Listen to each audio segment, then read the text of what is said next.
76 000 juifs ont été transportés par la SNCF pendant la guerre, entre 42 et 44, vers les camps d'extermination. Depuis des dizaines d'années, les familles et des avocats américains réclamaient cette indemnisation de la part de la SNCF. Finalement, c'est le gouvernement français qui versera ces 60 millions de dollars, puisque la SNCF n'aura été que l'instrument de cette déportation, la responsabilité revenant au régime de Vichy, l'autorité française de l'époque. 2 années durant, entre 1942 et 1944, ces convois fournis par la SNCF avaient pour terminus les camps d'extermination. Parmi les déportés, 76 000 juifs, dont des Américains. 70 ans plus tard, la France va verser 60 millions de dollars, 48 millions d'euros aux États-Unis, un fonds qui sera ensuite réparti entre les survivants et leurs descendants.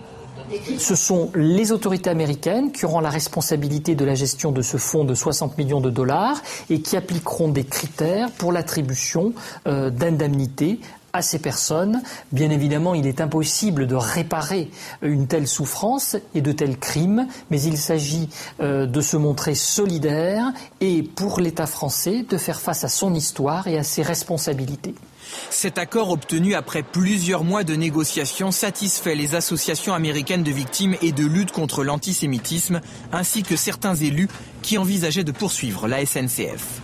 Nous n'oublierons jamais ce qui s'est passé. Mais au moins, finalement, ces personnes recevront des compensations pour ces pertes. Je n'arrive pas à croire que des Juifs ont pu détourner de l'argent réservé pour les survivants de l'Holocauste. C'est pourtant exactement ce qui s'est passé. En plein cœur de Manhattan, une bande d'escrocs a œuvré pendant 16 ans pour extorquer des millions à une organisation chargée de répondre aux demandes d'indemnité des victimes du nazisme.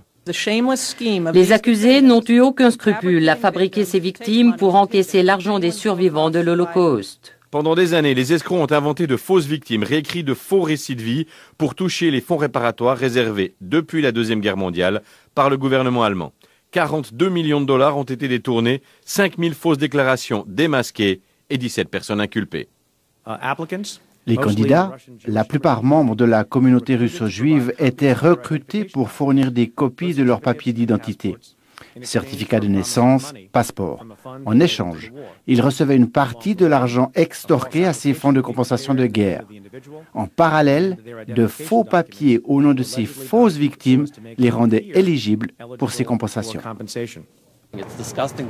C'est un vol particulièrement abject. Et cet État de collabos, suceurs de terroristes, qui n'a pas de problème pour critiquer l'État islamique, mais qui suce le Hamas à tout va. Alors mes bien chers frères, mes bien chères sœurs, voilà tout ce que cet État mérite. Voilà. Je les emmerde, tous autant qu'ils sont. Am Israël Chai, Eretz Israël, les Am Israël, Mavet les Tzarfat, Am Israël Chai. Voilà. Elle crame bien comme il faut, cette pute. Voilà. Et ma gueule avec. On n'est plus français, on les emmerde. Am Israël.